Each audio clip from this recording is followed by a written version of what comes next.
아침마다 잠언을 읽으면서 세상 속에서 지혜 있는 자로 사는 비결을 함께 살펴보고 있습니다. 잠언은 사실 제가 매일 설교할 때마다 느끼는 것이지만 여러분들이 그냥 천천히 한번 여러분의 눈으로 또 여러분의 입으로 읽기만 하셔도 정말로 많은 은혜가 있고 또 많은 지혜가 담긴 말씀임을 오늘 또한 발견하게 됩니다. 어쨌든 오늘 본문을 통해서도 우리가 계속해서 지혜 있는 자로 살기 위하여서 붙잡으며 살아야 하는 이 하나님의 말씀을 짧게 살펴보고 우리 계속해서 기도하는 시간을 가지기를 원합니다.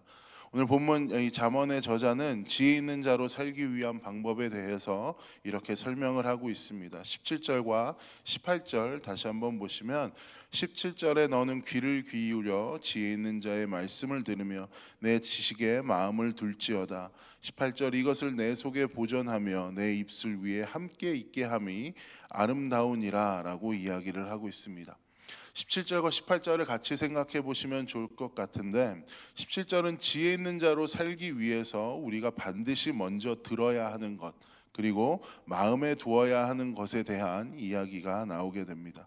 그리고 18절은 그것을 우리 마음에 보존하기 위한 방법에 대해서 설명하고 있는데 17절의 그 대상 우리가 마음에 두어야 하는 것 그리고 우리가 들어야 하는 것을 에 대해서 조금은 더 자세히 설명하고 있습니다. 그 대상이 무엇이냐 하면 17절에 지혜 있는 자의 말씀이라고 이야기하고 또 내 지식이다라고 이야기를 하고 있습니다. 잠언 22장은 솔로몬이 적은 잠언으로 알려져 있습니다.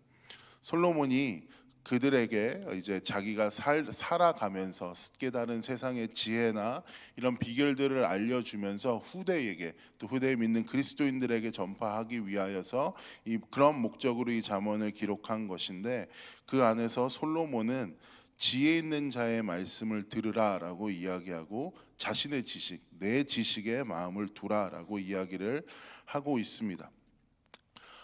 솔로몬에게 있어서 자기의 지식이라고 함은 그리고 지혜 있는 자의 말씀이라고 함은 잠언에서 계속해서 들려주고 있는 주제나 들려주고 있는 지혜에 대한 설명을 여러분이 생각해 보시면 쉬울 것 같은데 잠언에서 여호와를 경외하는 것이 지식의 근본이고 지혜의 시작이다라는 이야기를 대전제를 주제로 이 잠언이 진행되는 것을 여러분들이 생각해 보시면 솔로몬이 의미하고 있는 내 지식이나 지혜 있는 자의 말씀이라는 것은 결국엔 같은 말을 하고 있는 것을 우리는 알 수 있습니다. 즉 하나님께서 우리에게 주신 말씀이나 하나님께서 우리에게 주시고 있는 가르침 등을 우리는 생각해 볼 수 있을 것 같습니다. 여호와를 경외하는 것이 지식의 시작이고 하나님을 아는 것이 지식의 시작이다라고 말했던 이 솔로몬의 가르침을 본받아서 오늘 이 지혜 있는 자의 말씀을 듣고 또 내 지식에 마음을 두는 방법에 대해서 조금은 더 자세히 살펴보기를 원합니다. 17절 말씀을 보면 너는 귀 기울여 지혜 있는 자의 말씀을 들어라 라고 했습니다. 우리가 하나님의 말씀이나 여호와의 가르침을 대하는 첫 번째 방법은 우선 말씀을 귀로 듣고 귀로 듣는 것뿐만이 아니라 잘 듣는 것입니다. 잘 들어야 한다는 것에 포인트가 있는데 우리는 이 여러 가지 경험으로 말미암아서 그저 듣고 있는 행위 자체가 정말로 내가 어떠한 사실에 대해서 아니면 내 귀에 울려 퍼지는 것에 대해서 잘 듣는 것이다. 그러니까 행동으로만 듣는 것이 결국에는 내가 어떤 것을 잘 듣고 있다라는 것을 보장해주지 않는다라는 것을 너무나도 잘 압니다. 들으면서도 딴짓을 할 수 있고 들으면서도 우리는 딴 생각을 할 수 있기 때문에 말씀을 들을 때에 듣는 것이 아니라 잘 듣는 것이 중요하다라는 것입니다. 마태복음에 보면 각자 다른 밭에 뿌려진 씨앗을 예수님께서 비유로서 설명하시는 장면이 나옵니다. 여러 가지 밭 중에 가시덤불에 빠진 밭에 대해서 예수님이 설명하시는 장면이 나오는데 그 가시덤불에 빠진 밭은 비록 씨는 잘 뿌려졌을지언정 그 안에서 열매를 맺지 못하는 가시덤불에서 수많은 방해들이 있기 때문에 결국에는 열매를 맺지 못하는 그러한 씨앗에 대해서 뿌려진 씨앗에 대해서 예수님이 설명을 하십니다. 그것을 이제 우리와 비슷한 상황에 맞춰서 예수님께서 설명을 이어가시는데, 그들은 비록 말씀은 듣고 있지만 동시에 세상의 염려나 유혹의 소리 때문에 열매를 맺지 못하는 것이 가시덤불에 뿌려진 씨앗이다라고 예수님이 이야기를 하십니다. 우리도 비슷할 것 같습니다. 우리가 만일 예수님의 말씀을, 이 하나님의 말씀을 잘 듣지 아니한다면 우리 또한 하나님의 말씀을 들으면서도 세상의 여러 가지 소리에 동시에 노출이 돼서 예수님의 소리도 듣고 하나님의 소리도 듣는 것 같고 유혹의 소리도 듣는 것 같고 우리의 염려의 소리도 듣는 것 같고 여러 가지 감정의 소리들을 동시에 들으면서 결국에는 하나님의 말씀에 대한 제대로 된 반응을 해낼 수 없는 경우들이 있게 되는 것이죠. 그래서 이 솔로몬은 너희는 귀 기울여 지혜 있는 자의 말씀을 들으라. 그러니까 귀를 기울여서 잘 하나님의 지혜 있는 자의 말씀을 들으라라고 이야기를 하고 있는 것입니다. 우리 또한 오늘도 수많은 말씀 가운데에 아니면 살아가시면서 여러분들 하나님의 말씀 가운데에 거하게 될 것인데 그 안에 여러분들 이 솔로몬의 말을 여러분들이 꼭 기억하셨으면 좋겠습니다. 귀를 기울인다라는 것은 그저 듣는 행동을 이야기하는 것이 아니라 잘 듣는 행동을 이야기하고 있는 것입니다. 수많은 소리 가운데에서도 동시에 하나님의 말씀을 들을 수 있다는 것, 또 바꿔 말하면 하나님의 말씀을 들으면서도 세상의 다른 소리를 들을 수 있다는 것을 기억하면서 하나님의 말씀이 울릴 때에 나는 과연 어느 곳에 집중을 하여야 하는지를 한번 살펴봐야 하는 것입니다. 두 번째를 보면 말씀을 대하는 두 번째 단계는 계속해서 말씀을 묵상하는 것입니다. 잘 듣고 끝나는 것이 아니다라는 것입니다. 묵상을 통해 우리는 이 말씀이 내 삶 속에서 어떤 의미를 가지며 내가 지금 그 말씀을 통해 순종할 수 있는 것이 무엇인지를 생각할 수 있게 되는 것입니다. 17절에 나오는 내 지식에 마음을 둔다라는 것이 바로 묵상에 해당하는 것입니다. 하나님의 말씀을 주야로 묵상하는 자들이 누리게 되는 복이 어떤 것인지를 시편에서 다윗은 이렇게 설명하고 있습니다.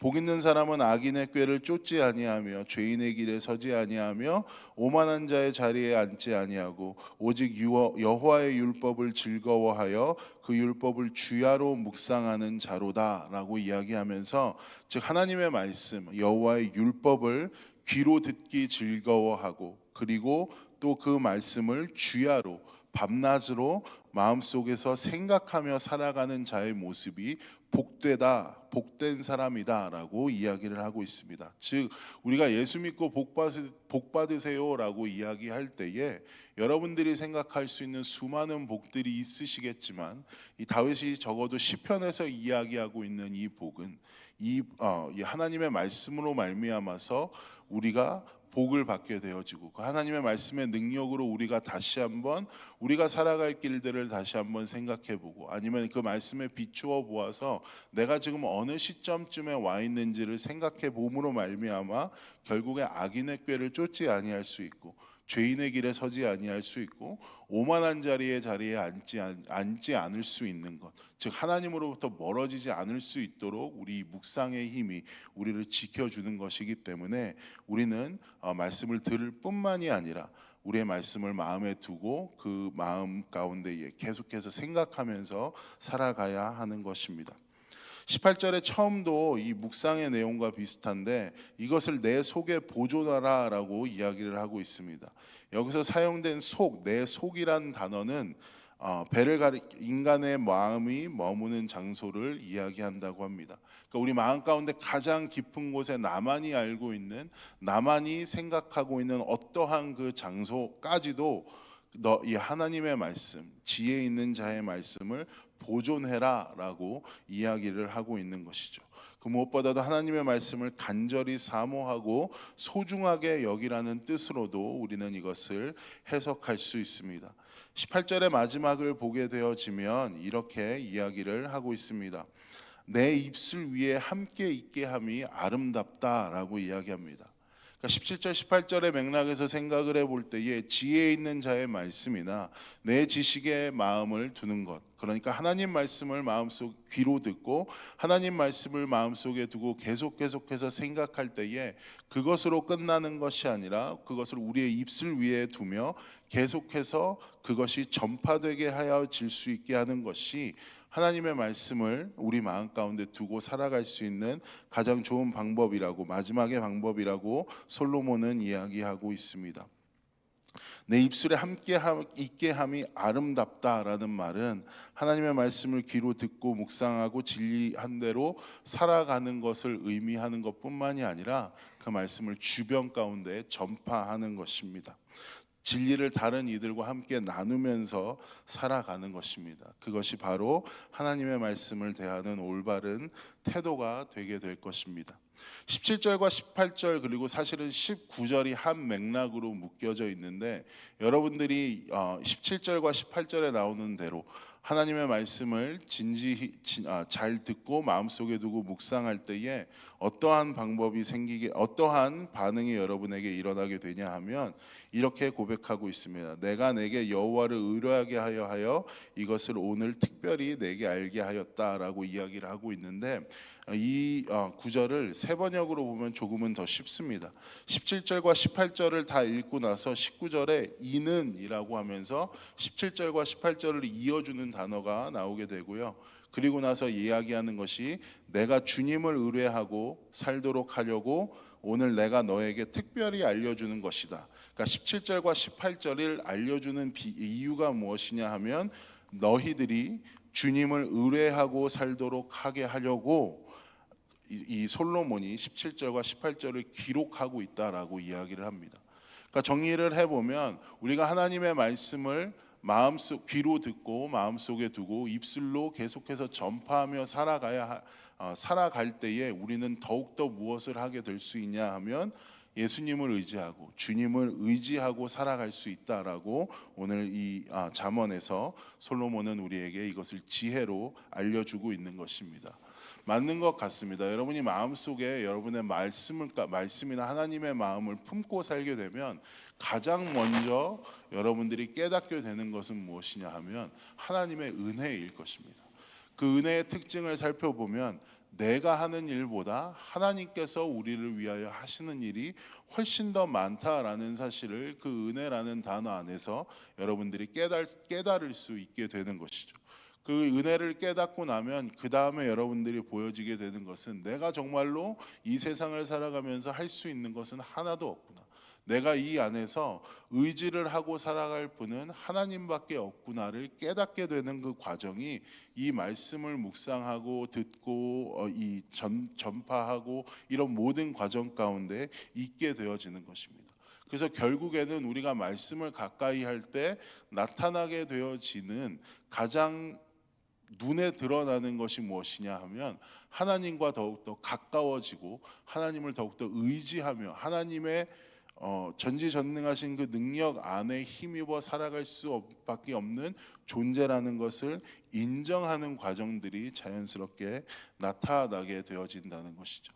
바꾸어 말하면 말씀을 많이 알고 있다고, 말씀 가운데 내가 어떠한 행동들을 계속해서 신앙의 행동들을 꾸준히 한다고 하여서 자만하게 되고 교만하게 되고 그것을 자랑거리로 여기는 것이 아니라 그것을 더욱더 마음속에 두고 그러지 못한 사람들에게 눈길이 가게 되어지고 또 그러지 못한 사람들을 위하여 기도하게 되어지고 내가 이렇게 할 수 있는 능력이 내가 성실해서 아니면 나의 성품이 그래서가 아니라 오로지 하나님의 능력으로 말미암아서 나에게 이런 능력이 부어졌음을 알고 하나님께서 그렇다면 나에게 거저 주신 이 능력을 어떻게 쓸까를 고민하며 살아가게 되어진다라는 것이죠. 새벽에 이 자리까지 와서 이렇게 열심을 내면서 앉아 계신 여러분들 또한 성경에서 오늘 말씀을 보았을 때에 말씀이 마음 가운데 있고 또 말씀을 귀로 듣기 즐거워하시며 하시고 또 입술로 그 말씀을 전파하기를 즐거워하시는 분들인 것 같습니다. 그런 분들에게 이제 마지막으로 솔로몬이 이야기했었던 것, 주님을 의뢰하고 주님을 의지하며 이 땅을 살아가라. 오늘 하루를 살아가라라고. 그렇기 때문에 너희들이 이 말씀을 가까이 해야 하는 것이다를 여러분들이 마음 가운데 생각하시면서 나는 오늘도 하나님 앞에 나와서 내 할 일을 했어라고 끝내는 것이 아니라 그 일을 하셨다면 앞으로 내가 하나님을 의뢰하는 방법이 무엇인지, 내가 하나님께 의뢰하는 자로 살아간다라고 이야기했을 때에 그렇다면 하나님을 의뢰하는 자의 모습은 어때야 하는지 또한 다시 한번 고민해 보시면서 말씀의 참된 능력 아래, 참된 지혜 아래 하루를 살아가는 우리가 되기를 소망합니다. 제가 기도하겠습니다. 사랑과 은혜의 주님, 아버지, 하나님 오늘도 잠언의 말씀을 통하여서 오늘도 지혜 있는 하나님의 지혜 있는 자의 방법대로 살아가기를 다시 한번 다짐하는 우리들입니다. 아버지 하나님, 우리가 주님의 말씀을 즐거이 듣고 또 마음속에 듣고 또 입술로 의지하는 사람들이 되기를 원합니다. 세상의 수많은 소리 가운데 우리의 마음을 두지 아니하고 세상의 그 수많은 소리 가운데 그것을 묵상하면서 나를 깎아내려가는 것이 아니라 하나님의 말씀을 묵상하면서 그것을 깊이 깨닫고 전달하면서 결국에는 나는 주님이 필요한 존재이구나를 다시 한번 깨달으며 나아갈 수 있는 아버지 내가 될 수 있도록 주님 함께하여 주시옵소서. 아버지 하나님, 그러한 말씀의 능력 가운데 거하며 살아가기를 원합니다. 말씀을 많이 알고 읽고 있다고 하여서 그것으로 끝내는 것이 아니라, 그것으로 자만하고 교만하게 살아가는 것이 아니라 정말로 겸손히 주님을 의지하며 주님께만 우리의 모든 것들을 맡기며 살아갈 수 있는, 주님을 철저히 의지하고 주님에 의존하여 살아갈 수 있는 주님의 자녀들로 우리 오늘 하루를 살 수 있도록 함께하여 주시옵소서. 감사드리며 모든 말씀 우리를 권하신 예수님 이름으로 기도했습니다. 아멘. 하늘에 계신 우리 아버지여, 이름이 여김을 받으시오며 나라의 임하옵시며 뜻이 하늘에서 이루어진 것 같이 땅에서도 이루어지이다. 오늘날 우리에게 일용할 양식을 주옵시고 우리가 우리에게 죄진 자를 사하여 준 것 같이 우리의 죄를 사하여 주옵시고 우리를 시험에 들게 하지 마옵시며 다만 악에서 구하옵소서. 대개 나라와 권세와 영광이 아버지께 영원히 싸움나이다. 아멘.